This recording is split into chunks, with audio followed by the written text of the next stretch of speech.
This country has some of the most educated people, trained at great expense by the people out there who are catching hell on the downside of society. They look to you. They trained you. They sacrificed for your education. You went to some of the best schools. You acquired the best qualifications. You owe them a debt. What are you doing for these people? When you sit in your office, and do you think about them? Creatures of flesh and blood catching hell at the margins of this economy. What do you think? What do you say about them?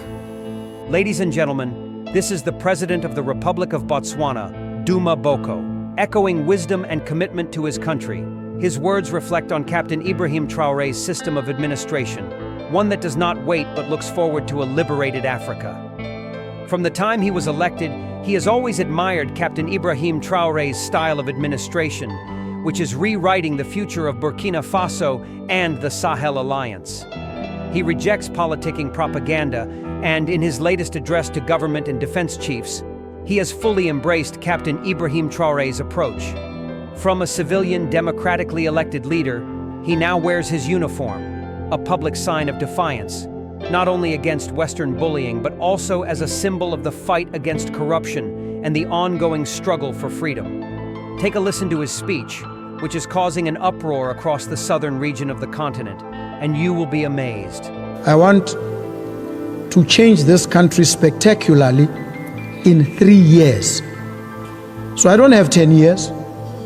I don't have 5 years. I don't have 6 months to decide whether or not and go to court. No, I don't have that time. People, yourselves, need accommodation. And if I'm going to submit myself to a process that will take me 10 years to deliver accommodation to you, then I would have failed you, and failed you spectacularly. So what do? We need to ensure that there's transparency, there's openness, there's accountability in each and every process that we undertake. No doubt, that is not negotiable, and that there is no corruption.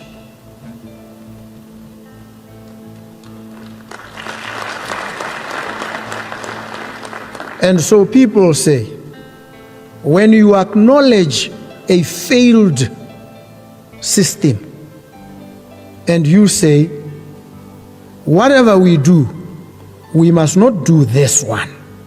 He say he's trying to give tenders to his relatives. I want you to know my relatives. Just check, you'll know them.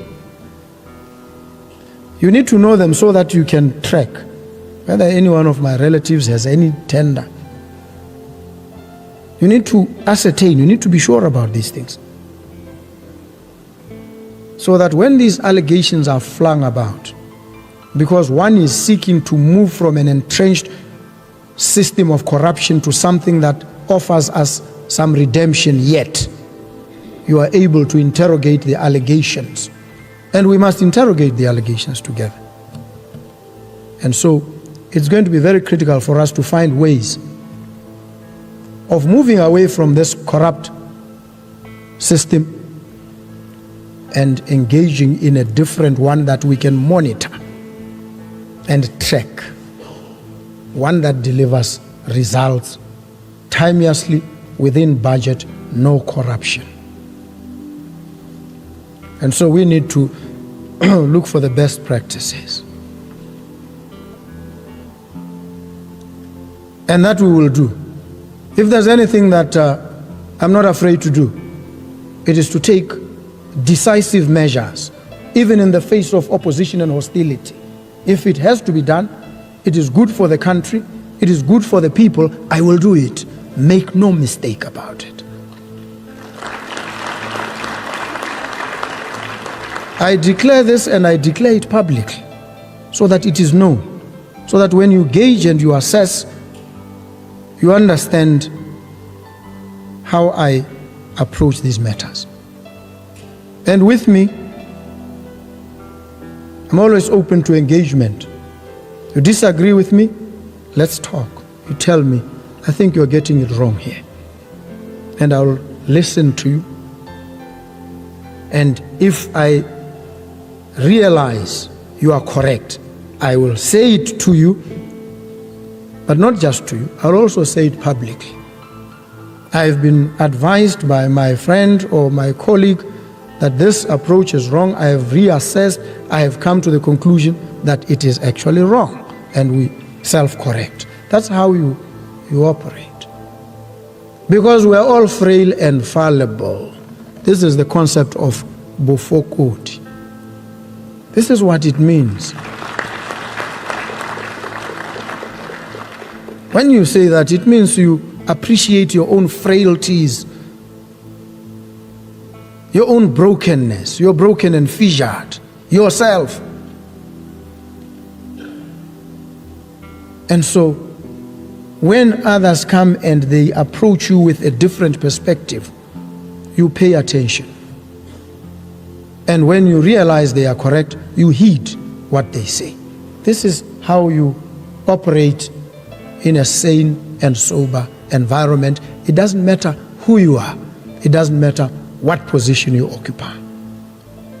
It's called humility. Just the ability to acknowledge that I may be wrong.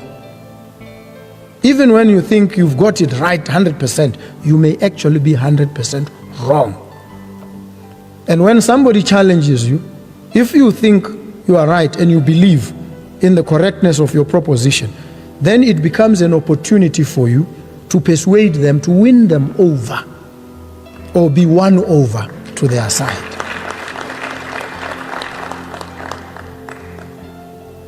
And so I don't understand why sometimes there's conflict. When we engage on any issue, and you know, you assess. That's why you do recon. You collect data. You assess it critically. You examine it from different perspectives. And then you take a decision. But if you go out there, rumor and gossip gets people so excited. Even some who call themselves analysts, you look at what they're trying to say, there's no analysis. But you, by virtue of your profession, your training, are analysts, because you deal only in facts. And you take decisions based on accurate information, not speculation, not rumor, not gossip, not pettiness, not frivolity, not absurdity.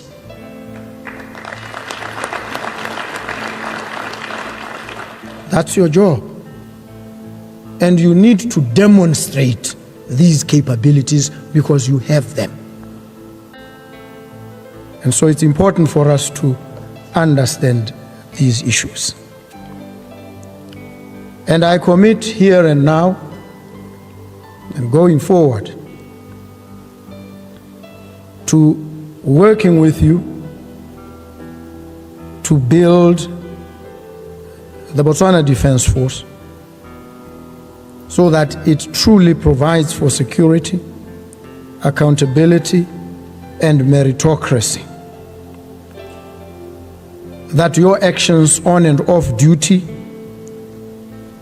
reflect our respect for human rights and the rule of law. Let us build a force, a defense force, that is not only formidable in capability, but one that is also exemplary in character. And if we do this, we will ensure that the Botswana Defense Force remains a pillar of peace, security, and progress for generations to come. I also would like to urge, there are many programs that we are trying to develop on the trot. One of them is a housing program. called Bonno Housing Scheme. The bold ambition of this program is to ensure home ownership. That no person in this country be without a decent house. And I've seen how many of our people retire into penury, into poverty. And there's a structural explanation for this. And I've said before, we have operated a low-wage economy across for a very long time, such that a person who earns 20,000 belongs in the top 1% of high-income earners in this country. 20,000. And so you can imagine, if you slide all the way down, what it means for the everyday experience of our people. This should be a source of grave concern for all of us, especially for government. We need to be very concerned about this. And so when we complain, with good reason,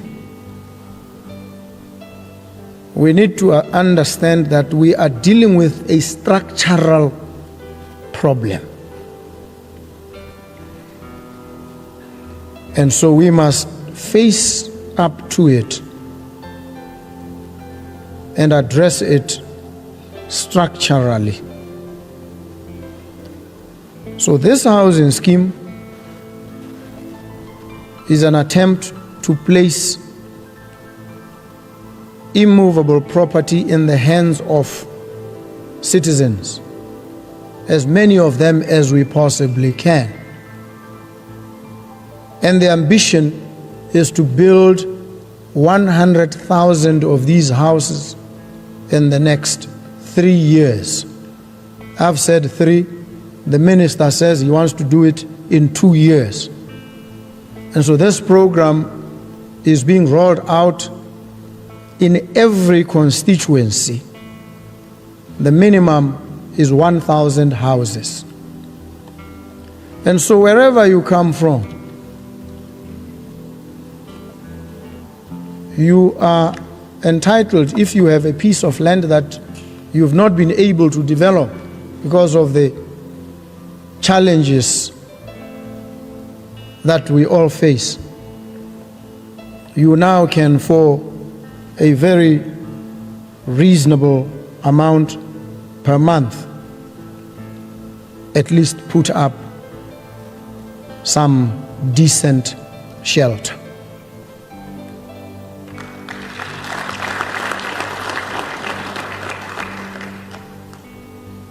The idea is to ensure our citizens have decent accommodation. But we'll also engage in other programs that seek to deliberately transfer wealth, claw it back from where it is, and place it in the hands of the most ordinary of our citizens. It is an obligation. Government has to do this if it is a government of the people, for them and by them.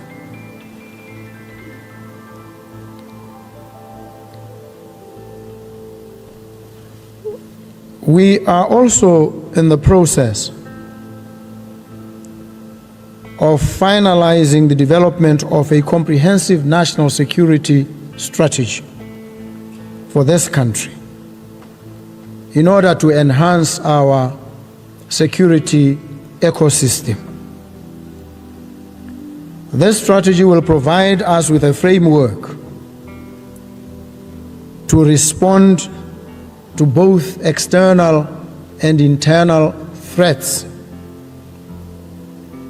to fashion effective and sagacious, far-sighted security policies, and allocate resources in a manner that strengthens our national resilience.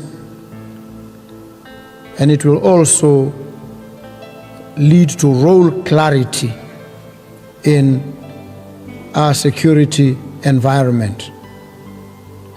And so I call upon all of you as the custodians of our peace and stability to provide your insights, your experience and your wisdom in order to shape this strategy and ensure that it reflects our national values, responds to emerging security challenges, and that it upholds our sovereignty and our territorial integrity in this ever-changing security environment.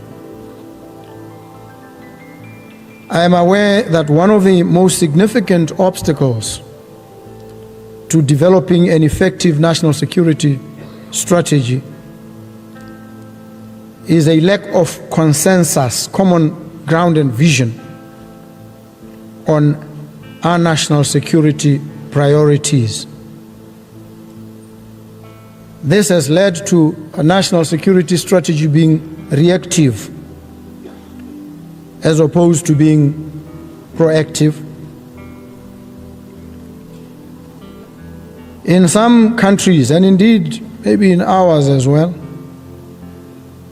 defense budgets have been drastically reduced to address other competing priorities and national requirements. But we must appreciate that if we go too far down that road, we stand to suffer immensely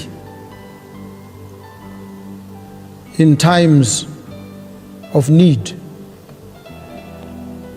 And so we must position ourselves to be ever ready,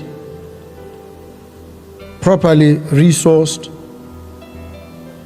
having honed and refined our strategic capabilities. And so we must take our cue from what is happening in the region and understand that we must prepare ourselves well in advance, in anticipation, so that we do not wait for tragedy to befall us and then begin to prepare under pressure of calamity.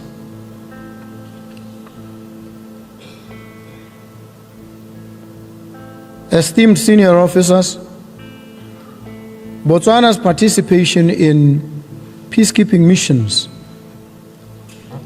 stands as an abiding testament to our unwavering commitment to regional stability, unity, and shared progress. Through these missions, we did not only help restore peace in conflict-affected areas, but we also strengthened bonds of friendship with our neighbors.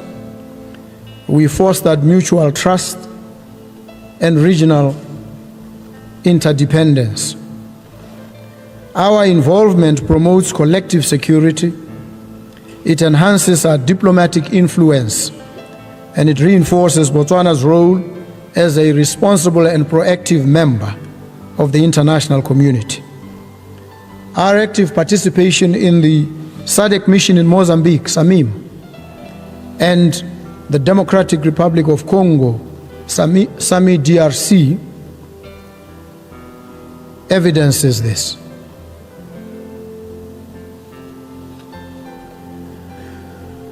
And we must applaud you and applaud through you ourselves as a country.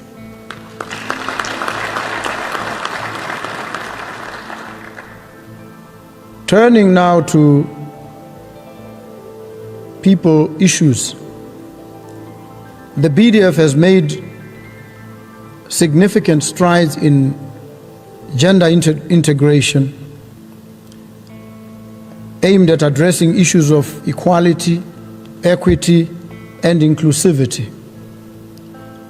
This is demonstrated by the active participation of women in peace and security initiatives on a global stage, and further by the command decision to establish the Gender Integration Office in the BDF.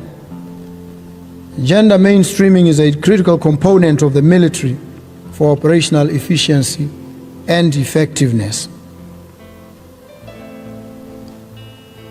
Distinguished ladies and gentlemen, another plague that afflicts us is domestic violence, gender-based violence, murder, suicides, and such like. These pose a serious threat to our national security. These crimes undermine our development agenda, erode social cohesion, and trample upon human rights. These need urgent and coordinated attention across all sections of our population. And you took an oath to defend, to protect. And this oath precludes, it prohibits you from becoming perpetrators of gender-based violence. You must display at all times the discipline, a kind of discipline that moderates your reaction to crisis and challenge, a kind of discipline that enables you to be an exemplar in society. Of course, you are human beings as well. Some of these challenges tax you emotionally and physically. But you are a different breed. You are a trained species of human being, steeped in certain values and a certain order of discipline that must enable you to step back, to reflect soberly and sensibly about some of these challenges, even when they affect you personally. And they affect all of us, by the way. Make no mistake about it. Well, none of us is immune. It is how we choose to react that sets us apart. And so you, in the disciplined forces, must be the ones that lead by example. And so we must all hold hands and protect, defend the country and society against gender-based violence.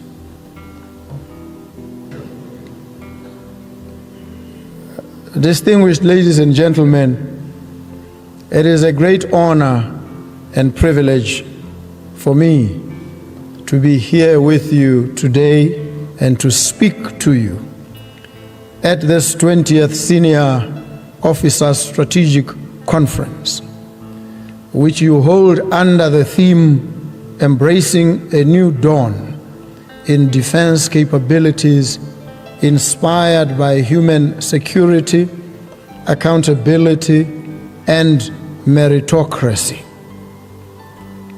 The theme is bold and it is timely. It is as bold and timely as it is inspirational. It sounds a clarion call for transformation, innovation, a people-centered approach to national defense, and a demonstration of a steadfast commitment to the values that have defined the Botswana Defence Force for decades. This theme speaks not only of change in our hardware and tactics, but also to our systems and people. Let me take this opportunity to thank the Director of Proceedings and other members of the BDF for your dedicated service and for keeping Botswana safe. Botswana appreciate the sacrifices you make, often at a huge personal cost, in order to attain a safe and stable environment in which personal freedoms are assured. We owe you and the entire membership of the BDF a debt that we can never fully repay. So let me acknowledge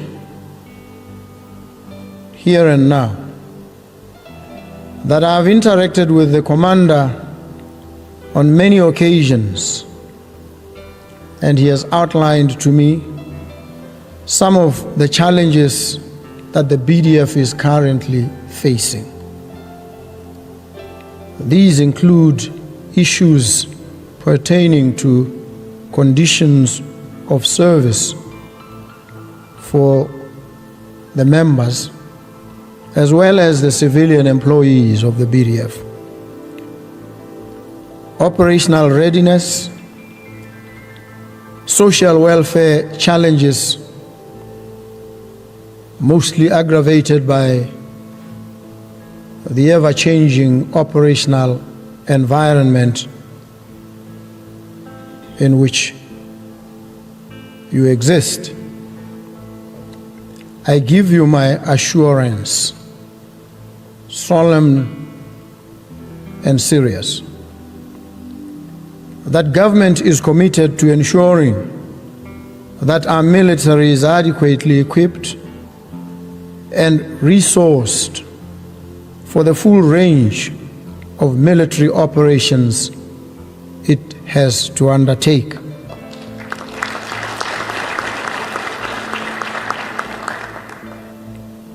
We will continue to listen to your concerns with an open mind, and we will continue to address these concerns in the best manner we can. Some of the challenges that face us and you involve issues of pensions, and when they involve pensions, they obviously implicate retirement, which for the BDF occurs very early. Maybe there's need to engage on that issue, the age of retirement. I've reflected on it privately. I want us to reflect on it publicly and engage each other and establish whether this age, which has applied for so many years, is the right and perfect age for retirement.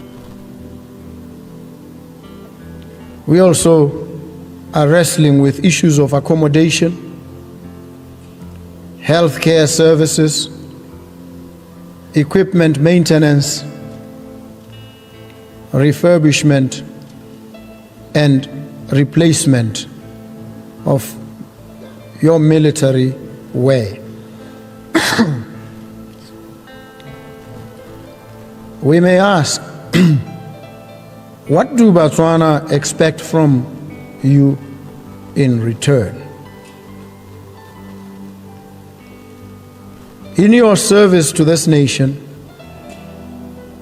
the citizens expect you to be gatekeepers of all the things that are good and noble about the profession of arms. Botswana repose special trust and confidence in you to serve them with diligence above all other considerations. Your first responsibility is the protection of life, and you cannot have your members act otherwise. Any departure from this professional conduct will invariably erode the trust and confidence that the nation places in you. You are the nation's first line of defense. The nation expects of you to provide a secure and stable environment, which is a foundation upon which economic growth is built. This is because your role in maintaining national peace and security directly and indirectly enhances Botswana's attractiveness to foreign investors. One of the investors who had only been in Botswana for 3 days expressed to me how he had fallen so much in love with the country in those 3 days. And I asked him what it was about the country that had been so attractive to him. And he said to me, there's a fundamental niceness about the country. Fundamental niceness. And I was extremely happy because I understood deep in my heart that that fundamental niceness is constructed around the peace and the stability this country offers, a predictable and safe environment undergirded by a disciplined, committed Botswana Defense Force.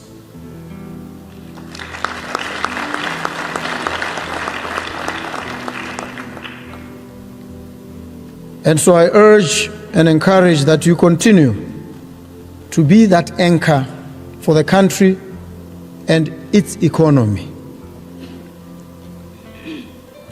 and be that bulwark of safety and security, peace,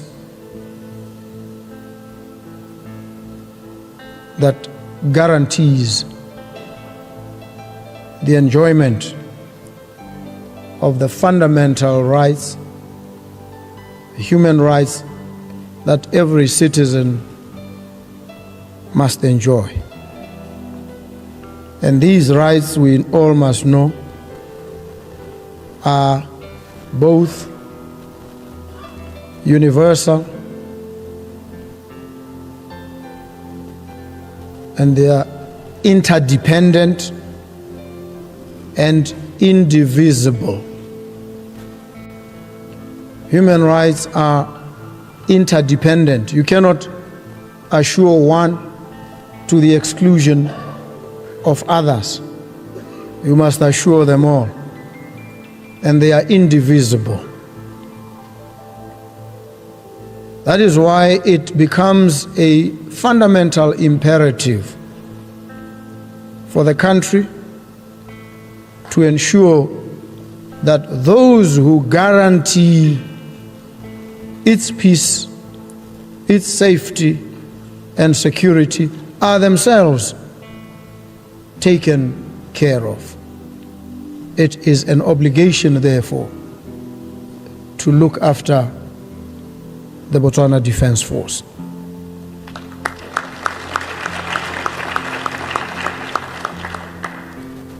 It is your work, your commitment that continues to reassure investors that Botswana is a safe destination for capital and innovation in this era of the knowledge economy. And I've said, it is the knowledge economy. If you don't want to say knowledge economy, you can say the experimental economy. An economy that must thrive on vigorous subjacent experimentation, innovation, creativity, the ability to defy the conventional and the commonplace, the ability to venture into the realm of the far removed, the speculative, and fashion solutions that may not have been known before. Because if we remain hostages of the current, then we will fail to enter the gates of the future. So I encourage you to be innovative, to embrace technology, to develop and deploy homegrown solutions to the challenges that you face. You should always think innovatively around technology and its utilization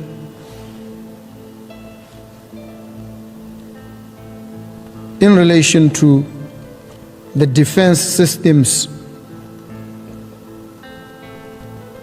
and refine your tactical acumen accordingly. Your innovative ideas could very easily give birth to a defense industry that will not only shorten your supply chain, but can also make you self-sufficient in certain supplies, as well as contribute to economic development. In this regard, I have directed that a feasibility study on setting up a defense industry be prioritized, and your technical input is essential.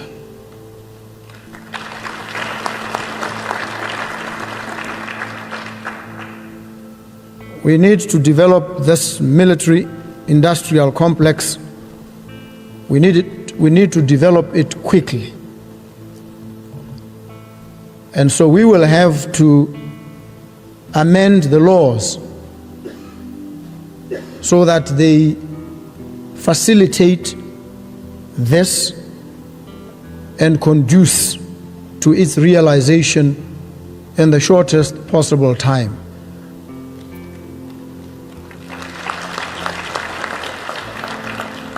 It will present prospects and opportunities for many of you. That whatever we decide ultimately about the retirement age, retirement may only mean shifting from active duty into a corollary supportive industry. Who is best placed to be involved in that defense industry than yourselves? Affecting Burkina Faso and the Sahel states or region, it is now spreading. With Chad already submitting its application to officially join the alliance, and Rwanda possibly considering alignment, the movement has reached the southern pole of the continent. Botswana roars. The break between France and Burkina Faso is far from over. It has awakened calls for freedom and accountable leadership across the continent, calls that may soon loosen the grip other colonial powers like Germany, Portugal, and Britain have long held over natural resources. Thank you for watching. Keep sharing this video to inspire and amplify the spirit of Pan-Africanism.